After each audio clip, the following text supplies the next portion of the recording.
তার আগে আপনারা বলুন যে আমরা সবাই আল্লাহ তাআলার প্রিয় হতে চাই কি চাই না? সবাই আল্লাহর প্রিয় হতে চান?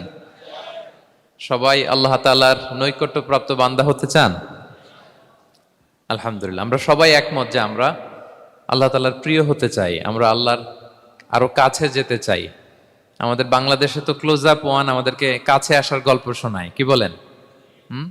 বিবাহ বহির্ভূত একটা ছেলে মেয়ে কিভাবে একে অপরের কাছে আসতে পারে, এই হারাম রিলেশনের গল্প শোনায়।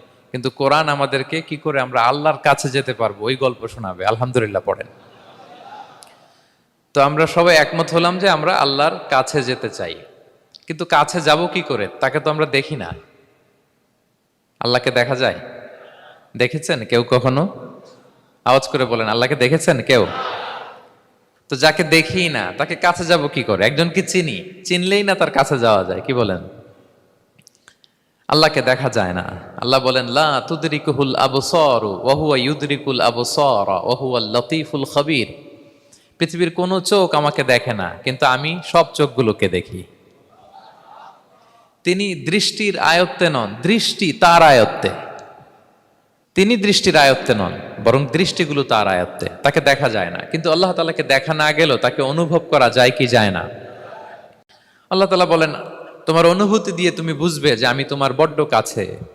যে আয়াত দিয়ে আমি শুরু করেছি, আল্লাহ তাআলা বলছেন ওয়া ইযা সাআলাকা ইবাদি আন্নী ফাইন্নী করিব।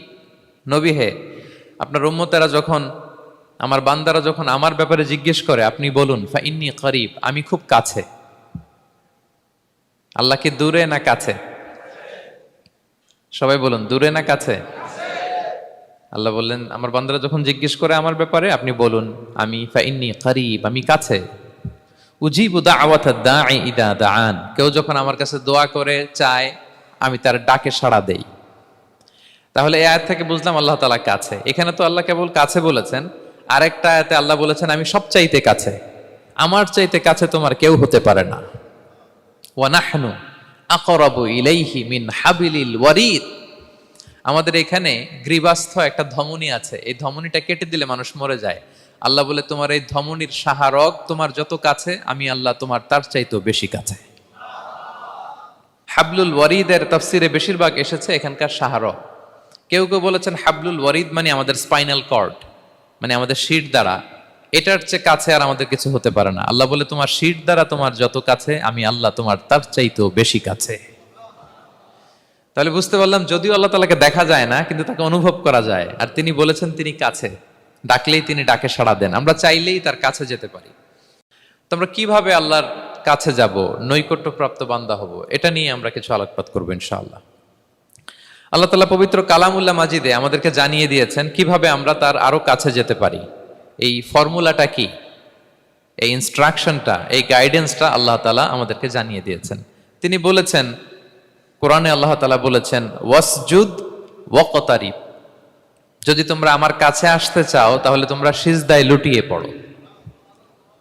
তাহলে ফর্মুলা পেয়ে গেছি না?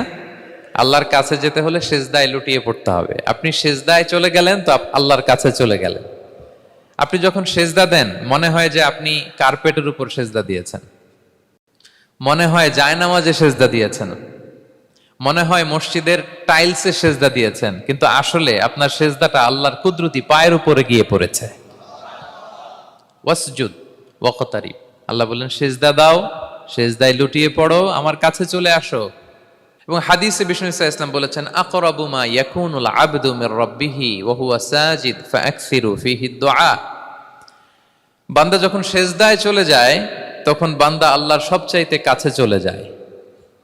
ফাআকসিরু ফীহি দুআ, তাই ওই সময়টাতে তোমরা বেশি বেশি দোয়া করো, আল্লাহর কাছে চাও, কারণ এটা একটা মাহেন্দ্রক্ষণ। কি বলেন? সিজদায় যখন চলে গেলাম আল্লাহর সবচেয়ে কাছে চলে গেলাম। বিষ্ণু শিখালেন এই সুযোগটা কাজে লাগাও, তখন বেশি বেশি কি করো? দোয়া করো।